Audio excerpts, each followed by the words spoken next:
Hey Noir fans, Jason here from Speakeasy Noircast. So when Carly and I started looking for solutions for our podcast, we discovered there were way too many options available. We almost gave up looking for the right fit and came close to forking over a bunch of money for one size fits all type of solution. Then I stumbled upon Anchor FM. Not only is this amazing service free, but we can record and edit our podcast directly from Anchor FM or even on our phone when we're on the go. That alone saves us a ton of money and time. But there are several other major benefits to using Anchor FM that makes it the perfect fit for us. Anchor has a built-in solution for distributing our podcast to all the major outlets, including Spotify, Apple Podcasts, and just about anything else you can think of. You no longer have to submit your RSS feed to every single service in existence just to get your episode to your fans. And talking about money again, like I said, Anchor is absolutely free. And Anchor FM will even help you to make some cold hard cash right from the very beginning. Anchor FM has a unique advertising platform that doesn't require a minimum listenership. So right out the gate, you can start making some money. So let's put it in perspective. Anchor FM is free, everything you need to make a podcast in one place, instant distribution, and they'll help you make some money right from the start. So if you've been struggling to find the perfect platform for your podcast, download the free Anchor app or go to anchor.fm to get started. After you finish this episode, of course. It doesn't get any worse than that. I mean, as good as that. Okay, I'm going to go again. Make it count. I did it! Nice. Oops. Oh, that's brilliant. All right, you ready to go? Yeah. All right, guys, we're back for episode number 3. So before we get started talking about the movie, we're going to introduce a drink of the night. All right, this is something that we've put together based on the movie that we're watching. An exciting moment. Yeah, and exciting bit. We're going to teach you how to make it, and hopefully you'll drink along with us, all right? Lucky for you and us, it's an easy one. There's 2 ingredients. And I'm going to let Carly explain to you how to make a highball. Me? You! I don't want to get shot. Because you're British, you have to, because apparently, okay, I'll do it. Okay. So tonight's drink is a highball. All right, which is a classic sort of Prohibition era cocktail. And I've learned something fairly new from Carly tonight, which I thought was crazy, weird, and interesting. But we picked this drink because it has scotch in it, or really it could be any liquor, but our version is going to be used with scotch. And because our film, The 39 Steps, portion of it takes place in Scotland. So a highball is a scotch drink with club soda. All right. You can mix it with gin, tequila. It says you can mix it with green tea infused whiskey. But it's just 2 simple ingredients. And that's what we're going to be drinking tonight. So get your scotch, get your club soda, and make your drinks. All right. But while you're doing that, Carly is going to tell me what I found out tonight from her about this drink in the UK, or the lack thereof this drink in the UK, I guess. You don't put fizzy water in Scotch, whiskey, or anything. If you go to Scotland and you put stuff with that, you're going to get shot.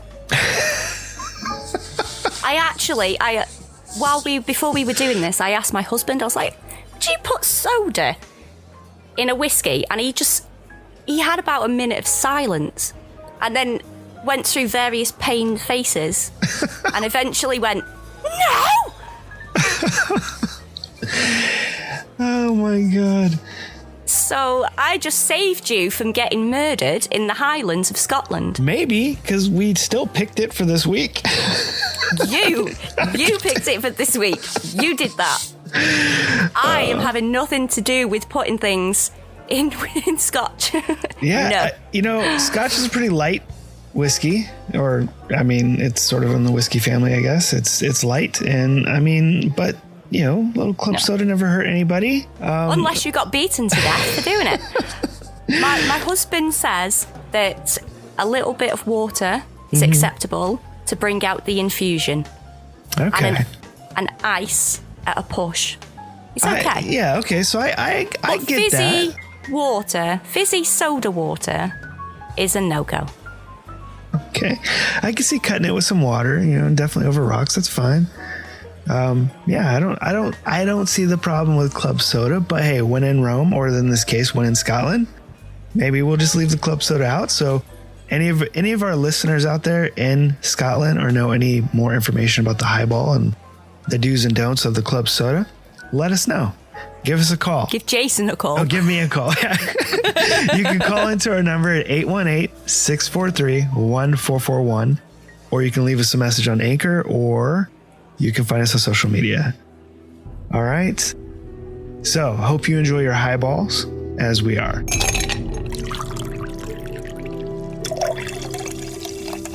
Today, we are talking about a classic. Everybody might have seen or might not have seen. Why did I even say that? I don't know why I say that. Of course, you either seen it or you haven't. Jesus. Anyway, we're going to talk about the classic, The 39 Steps.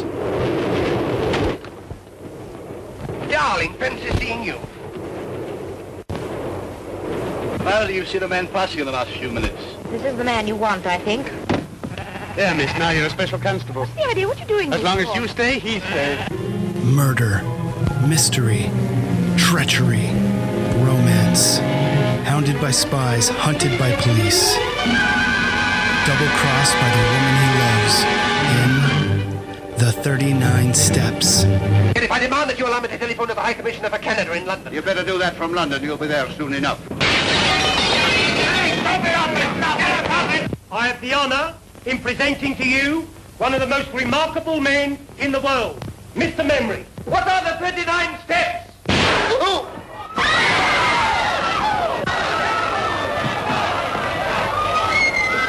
It starts with a murder and ends in a thrill.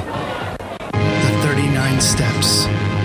So, Carly, Yes. why don't you give us a rundown of this film? Like, what's this film about? Give us a synopsis. Okay, I've jazzed this up a little bit now as well. Are you ready? I am ready. A man with a groovy bit of facial hair is framed for the murder of a spy.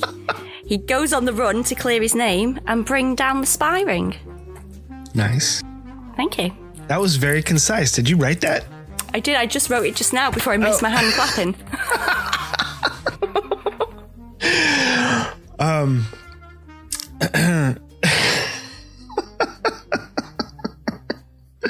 So for the audience out there, Carly completely she's supposed to clap on the mic so we can sync up the audio, and she missed her hand. and hit the microphone. And hit the microphone. This is... I think you just gonna get fed up of us laughing. It's horrible. Oh my God. It's one of those times you wish you were in the room to see something and you're not. It sucks. This is why I don't have my webcam on ever. The Russians do that. That's what I hear. They're just watching you, and you're probably a YouTube video in Russia. I'm probably owed billions and billions of pounds somewhere.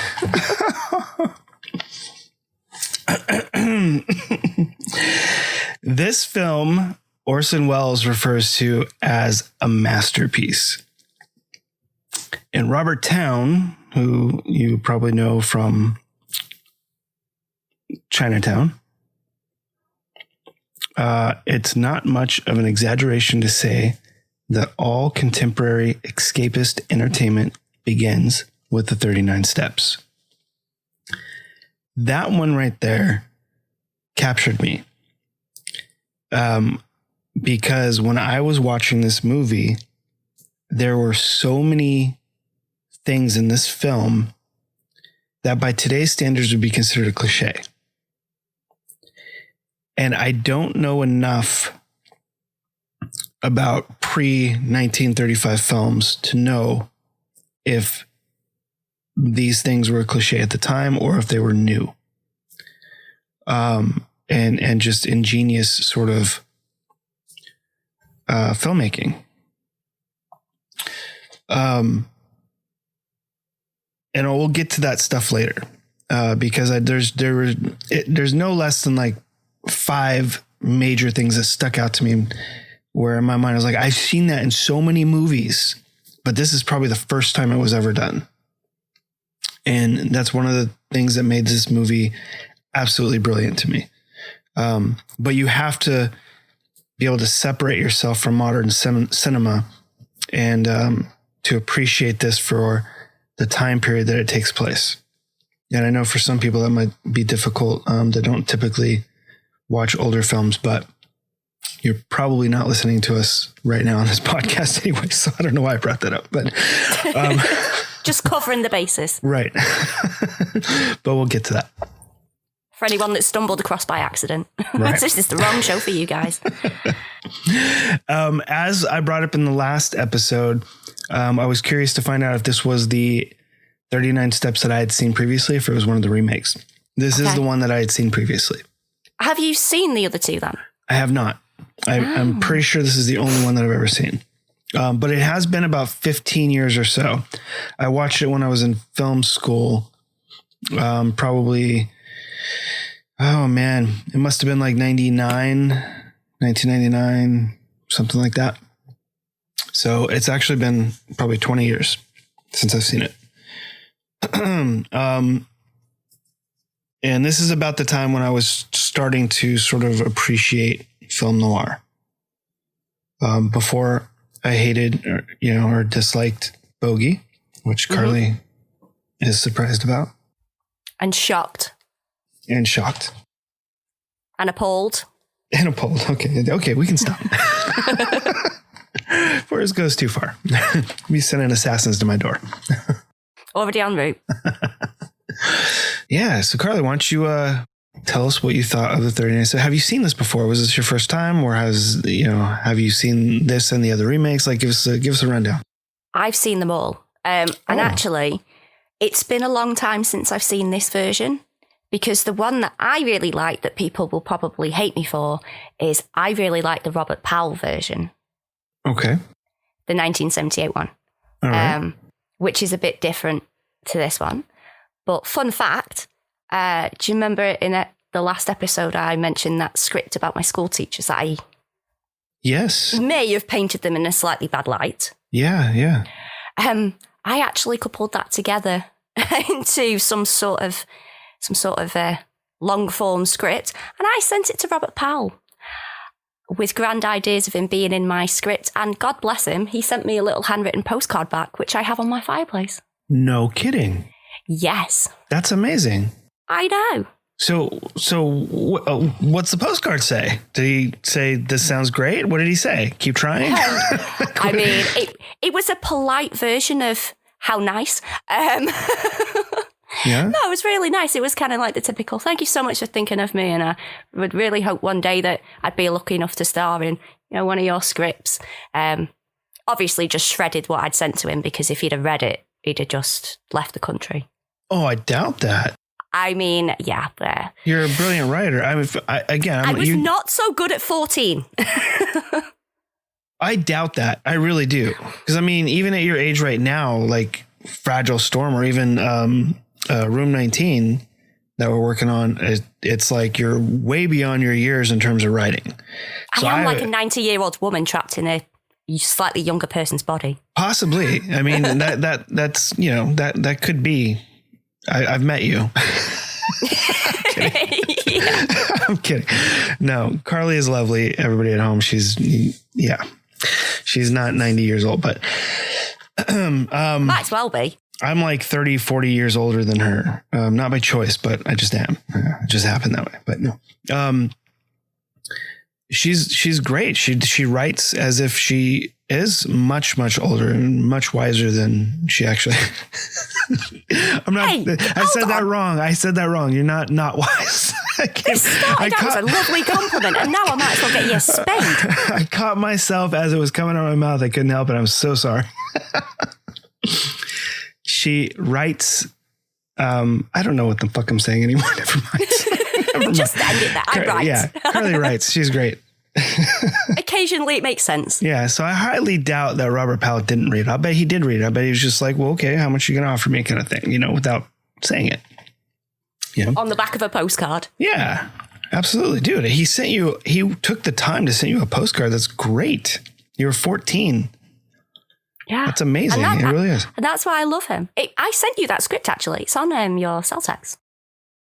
Did you? It's Copper Hill. Oh, really? Okay. Yeah. Okay. Well, now I got a reason to read it. Yeah. And Robert Powell, if you're out there, still going. Yeah. And he is, I'm just looking up right now and make sure he's still alive. He is. And he is 75 years old. It's still 100% possible. He's saying. Awesome. You should watch his TV series, The Detectives. That is hilarious. If I find it, I will. You will find it. Okay. Did you know that his version of the 39 Steps? Wait a second. Am I reading this wrong? Yeah. He also reprised his role from the 39 Steps in a 13-episode TV series, like 10 years later. That ran from 88 to 89. Did you see that as well? I love Robert Powell. So I love the Essex. It's one of the best horror films ever. So that's a yes. Yeah. Okay.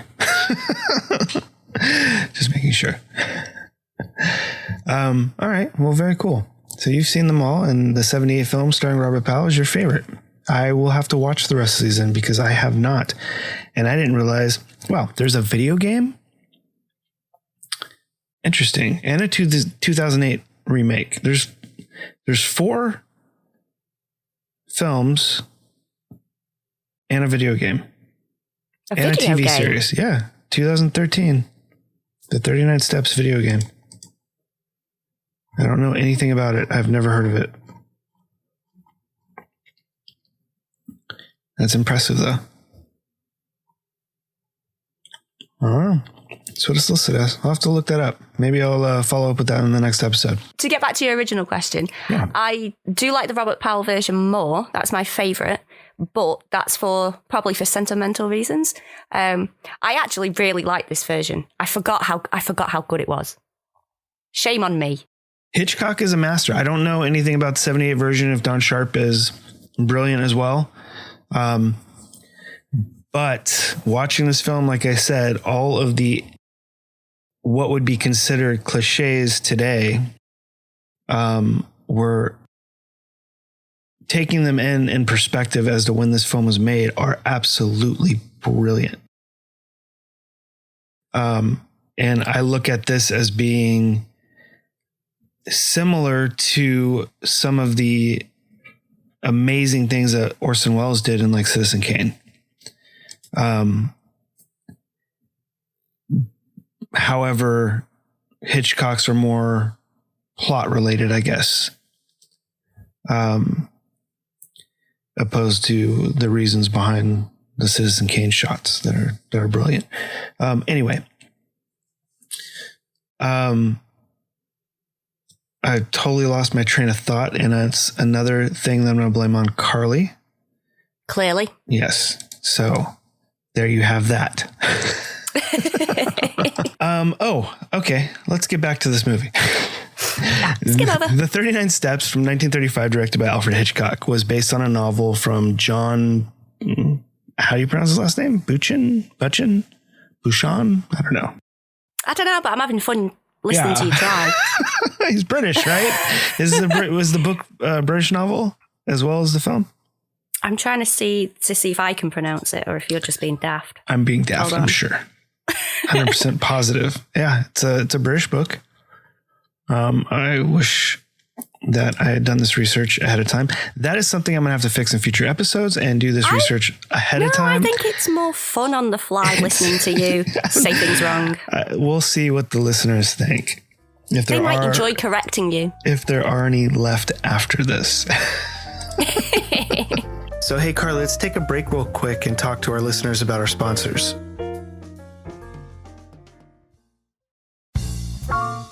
All right, guys, we're back and we're going to keep talking about this film. So it's based on the 1915 book, novel, and it's directed by Alfred Hitchcock. and it stars Robert Donnet. I knew you were going to have trouble with that. And Madeline Carroll. I think I might be wrong. I think it's Donut. Donut? No, not Donut. Donut. Yeah, Robert Donut. Okay. But I might be also saying that wrong. All right. I'm going to say Donnet. We'll just say Robert. Mr. Robert. Yeah. Okay. And a well-plotted, well-thought-out thriller. And again, like I said last week, I don't really care for espionage-type movies all that much. But when they're very well executed, I'm totally cool with it. I love them. They're fun. And this is one of them. I was super impressed by this film. It starts out with just, and it doesn't really give you a whole lot of backstory of our lead character here. No. You get little pieces of our lead character, like he might be from Canada because of the question that he asks, things like that, just little tiny things. And he gets tied up into this crazy espionage plot of whatever the 39 steps might be. He goes to a show at the music hall. After some commotion there, he runs into a woman who obviously he's just trying to help out because she's acting very strange and is like, hey, let's go back to your place kind of thing. And it just sort of unravels that she's a spy and she, people are following her. Likes haddock. Right. And then she's murdered and he's, off and running because, he's the only one there. And obviously he thinks he's, going to be pinched for the murder. And he's going to try to, finish what she started and hopefully not get killed in the process or arrested. So what did you think about this, Carly? I know you're a fan of the 78 version and tell me how, I guess give me a rundown. Like, how is this one different? What I really liked about this version, it's so British. Like at the beginning when they're going to go see Mr. Memory. Yeah. And then halfway through the show, the ruffians at the bar, just start kicking off. Yeah. It's just typical British that are like, oh no, get the band back out while there's gunshots going off. Make them play. Come on, people will come back in. That was hilarious. As soon as I saw that, I just thought, that is Britain summed up in 30 seconds. Yeah, and I found that fascinating because I was wondering, like in 1935, were people that rowdy? Were things that crazy? Like especially the opening scene where they're, seeing Mr. Memory and the guys at the bar being all loud and obnoxious and, having fun and whatever. And a fight breaks out and, and that's mimicked later on. It was, I thought it was really cool, but it was like, did they really act like this in 1935 when people would go see a show? I thought it was supposed to be more upscale and, you would dress up and act, act your best and all that. And this seemed like it was like a tiny stage show at a pub or something. Yeah. It was so funny. It just reminded me of a scene in a Carry On film where I can't remember which one it is, but there's like a war going on and just the British Army just sat there with cups of tea like, pass the sugar. Would you like some milk? It's like, bodies flying around. Right. I just thought that was brilliant. Just another day. Just another day. And then when he's trying to escape and he tells the truth to the milkman, and then in the end pretends, I'm just a scoundrel, been off with somebody else's wife. And he's like, no dramas, man, here's me coat, take your milk float. Why didn't you just say, I'll always help a brother out? All right, okay. Yeah. Didn't care about helping the country out, like espionage secrets might fall into the wrong hands. He's like, nah, mate, pull the other one. Right. He'll quite happily give him a hand to escape a husband. There must be a bunch of lying going on in the 30s. Nobody believes anybody. No, it's so funny. Oh, man. Yeah, our character here, he couldn't get anybody to believe him. No, he was having a bad day, wasn't he? Yep. Yeah, and you know what? Part of the charm really is him. I think Robert done it. I think he was very charming in this film. Like he's just your everyman sort of guy. You could tell he's, well educated and, he's charming. He carries the character very well, and he tries to do the right thing. And he's hysterical. Yeah, he's super funny. He really is. Hilarious. Their chemistry in this film is just fantastic. They both are super witty, and just quick, back and forth. And I loved all of the moments when they're handcuffed to each other. Oh yeah, that's when he's dragging when they get out the car and he's dragging around like a rag doll. Yeah. No wonder she doesn't believe him. He's trying to straighten her hair up. It's like, I watched this with my wife and she's like, just pick her up. She doesn't weigh anything. And then 2 seconds later, that's exactly what he does. He just grabs her and throws her over his shoulder and just takes off. And then when she's trying to take her stockings off and she passes in the sandwich, hold this, and then drops her sandwich anyway. Yeah. And that was actually quite brilliant, especially on his part. She's pulling the stocking down. And he just sort of rests his hand on her knee. just casually. Oops. Right. But he can't keep it there because they're handcuffed. And it's so great. It's so well done. And that's Hitchcock, he's just so great with those moments. And the camera work, even from the opening scenes with the camera work, not being able to see this lead character, very mysterious. We don't know why. And there's really no reason for it. There's no reason to keep our lead character from us, but he sets it up very well. With the opening shot, getting the ticket, the shadow on the wall, of the marquee or whatever, and then just shots of the feet and from behind, and he sits down. And, it was really brilliant way to open up the movie. And he kept that going throughout the film, and that's kind of where I started picking up on all of these modern day cliches that back then were not cliches at all.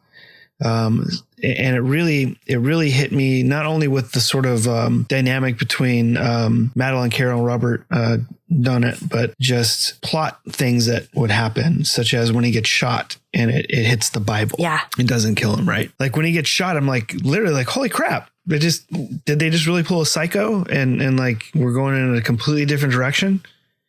Did they just kill the lead, But then he's in the police station and what his story, and the bullet hits the Bible straight. How many movies have we seen where something like that happens? Even from,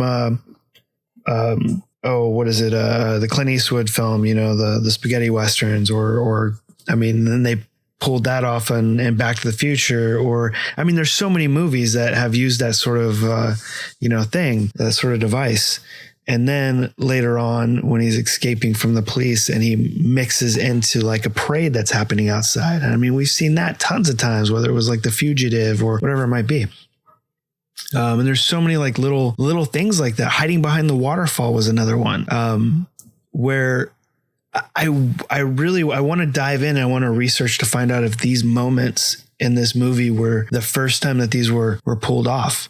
Because that's not only brilliant script writing, but also great directing. And I wonder if those moments are in the novel, because I'm going to have to read the novel now too, because I'm really curious to find out if this is if these were done before. Did you pick up on any of those, by the way, or were they just sort of just there? I didn't really pick up on any specifically, to be honest. Okay. All right. I did. I've seen them so many times, I just really feel. But I was quite immersed in the film that at one point I wasn't even taking notes. Oh, yeah. I found myself kind of just, whoops, I was supposed to be writing about this. Yeah. Yeah. And I can see that why. But that's because it was fun. So. Yeah.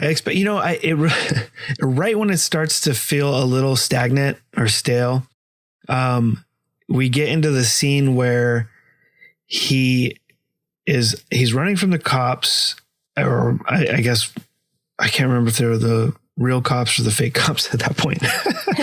He's running from everybody. He's just running. Yeah. And he shows up to the little political meeting. Oh yeah. And I mean, it's just brilliant. It's another one of those sort of moments that might be, today's standards might be a cliche where he sits in somebody's seat who's late to showing up and happens to be the main speaker of the night or whatnot. And they call the person's name and everybody's like looking at him and he's like, oh shit. That's me. Yeah.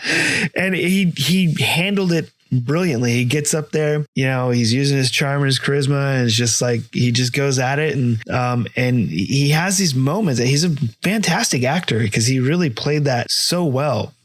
Even to a moment where he's kind of stuttering slightly, but like he just carries it so well. And it just kept things rolling. It was just funny, and just interesting just to see him play that role. Yeah, I thought it was really great. And I was really surprised that Madeline wasn't in it for so long. Yeah, I thought that she was used very well, though. And I liked, because it had a same sort of feel in terms of their meeting and them ending up on this adventure as the Big Steal, which we talked about last week, where he meets her sort of in advance and then they're separated and then they come back together. And I thought that worked really well. But again, she was somebody that he couldn't convince. Like, this whole movie spends him trying to convince people that he can't convince until they find out from other people, basically.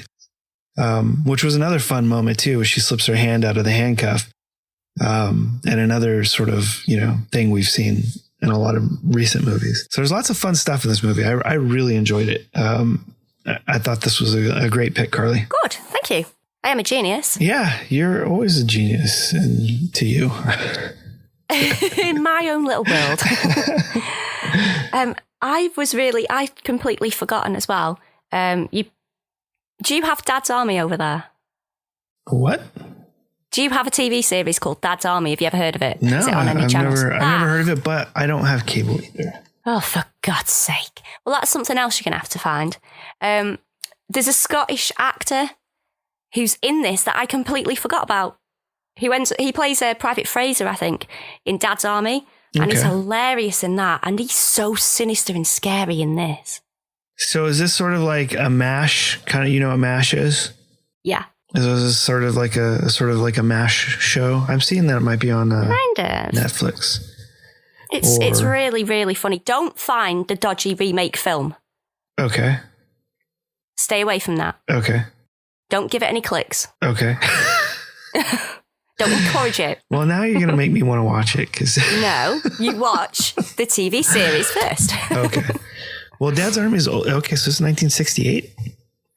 9 seasons. Okay. I'm undecided. Is this like Hogan's Heroes or is it more like MASH? Do you know either of those? I know MASH, but just watch it. I'm not going to describe it for you, right. And then you go, oh, I don't really like that. I'm not going to watch that. All right, I'll check it out. I will check it out.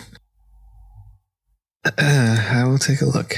All right, so as the movie progresses and we get to the end and everything sort of like plays out well and the hero saves the day and everything, I felt pretty impressed with the movie. I thought it was a fun watch. I thought there was a lot of chemistry between the characters, and I thought it was very well acted. I'll actively seek out more stuff from these actors. I know a lot of Hitchcock stuff, but I'll look out for Donut or Donut, whatever. However, it's not donut. I can't understand what you're saying to me. It sounds like you're saying donut.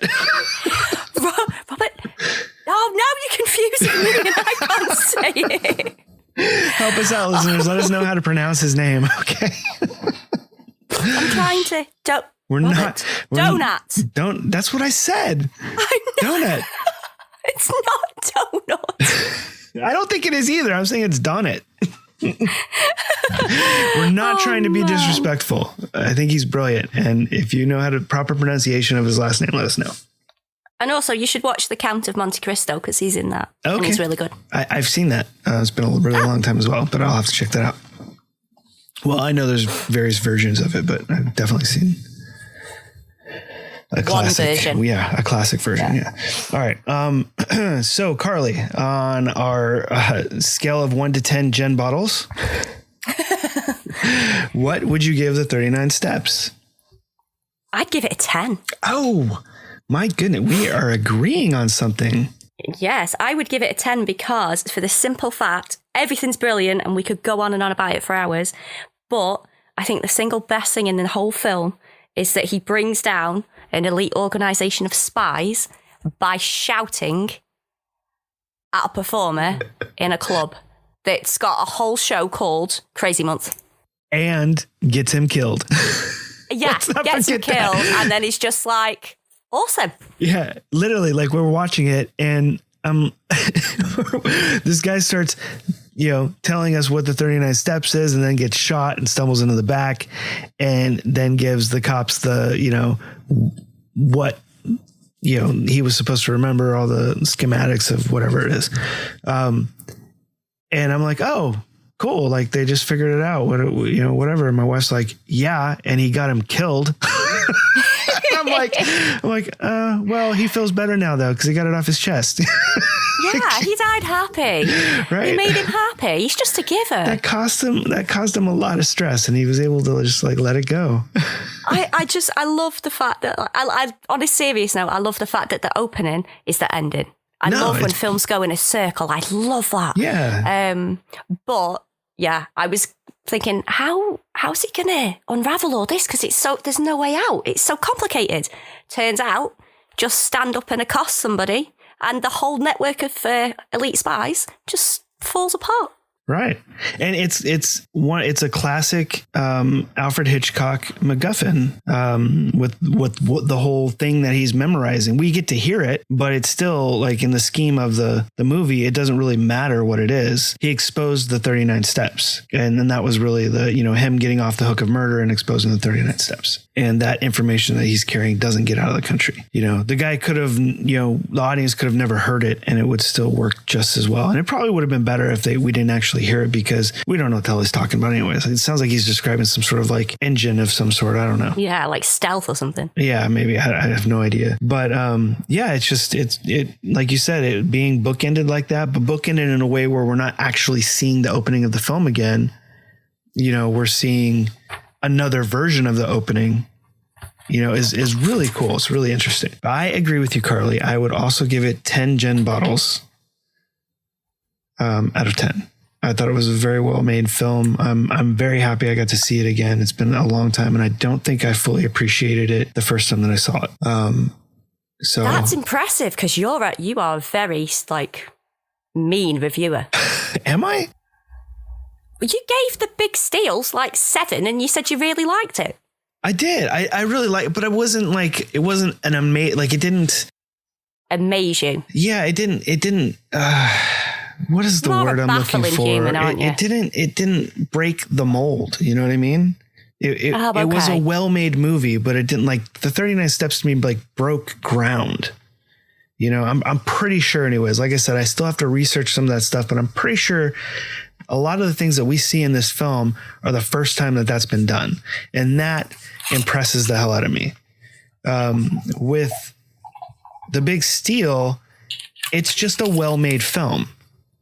They're all very competent and it's just well made, and I like it. I would watch it again, but it didn't break any new ground, I don't think, and listeners, please let me know if I'm wrong. Maybe there's stuff in there that, was new or, made this impressive. Please tell him he's wrong. Because I could be, I very well could be. It's hard to tell when you're going back without being a film noir historian or something, and knowing the absolute ins and outs of everything, which I don't. I'm not going to try to pretend that I do. There's plenty that I don't know, and I would love to keep learning. So please give us a call. If I'm wrong, I would love to hear it. But 39 Steps definitely impressed me. 10 gens.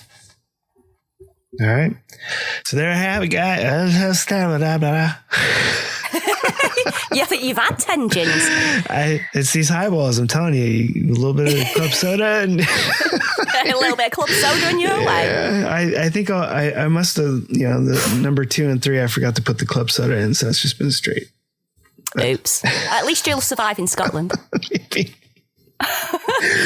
They don't kill me after the first one. All right. So there you have it, folks. I got it out. The 39 steps, 10 gens out of gin. No, 10. 10 gens out of gin. And shit, I can't do it. You close out the show. You close out the show. You should have gone with 10 Carlys. 10 Carlys. Yeah, I should have. I don't know. I'd probably mess it up too. 10 Carlys out of Carlys. Oh my gosh. Okay. There you have it, folks. The 39 steps. And that's our take on it. So I want to throw out a new movie for next week, if I can do that. Is it okay if I pick? Did you pick? Fine. Yeah, you picked the 39 steps, right? Yeah. Okay, so it's technically my turn. Your turn. It is my turn, and I'm good with that. I'm totally happy with taking a turn because I get to either delight you or torture you. I feel like you have something already lined up that you're just, pretending you've figured it out on the fly. Oh, is it coming off that way? Because I'm totally figuring this out on the fly. Oh, really? This is a movie I haven't seen. I recently saw it posted in a Film Noir group, and it looks interesting because there's this badass slap that I saw that was like shocking to me. When I clicked it, shocked. I was. It was like, holy crap, that looked like that was not planned. And I've never seen this movie. So this will be fun. I don't know if you've seen it, but it's called Mildred Pierce. Oh. It's a 1945 film. Joan Crawford. Yes. Joan Crawford. I have seen it, but it was a very, very long time ago. I couldn't really place too much right now. Okay. I'm excited to see this because that little video or whatever it was that I saw was just like, whoa. It just looks like it was not something planned that just happened on set. I don't know, but I can't wait to see this. So listeners at home, if you want to check out Mildred Pierce before the next show, please do. We'll figure out what our drink's going to be. So stay tuned for that. And I think maybe if we're lucky enough, we're going to have a guest on our next show that's going to be our bartender and explain our drink for the week. And yell at us if we have an offensive drink. Right. And he's going to let us know everything that's wrong with it. In terms of British standards, of course, because apparently there are differences in how there's an etiquette. Yeah. There is an etiquette, love. There's a difference in etiquette between Britain and the US in terms of consuming alcohol. We're very civilized. Well, I thought we were too, but I guess not. We'll see. We will see what happens. Like when we kick off and throw drinks around in the bar, I mean, they're well poured drinks. They're going over people's heads. You get to experience it in a completely different fashion. Yeah. All over you. Like, it's who needs to drink a drink? When you can experience it. Yeah. All right. Okay. Well, that's exciting. I can't wait to see what we come up with for this one. All right, guys. Until next week, again, like I said, if you want to get in touch with us, you can give us a ring at 818-643-1441 or find us on social media. And maybe suggest a film or if, like I said, if you're a filmmaker, we'd love to bring you on as a guest and interview you. And until next time. Bye-bye. He's looking at you, kid.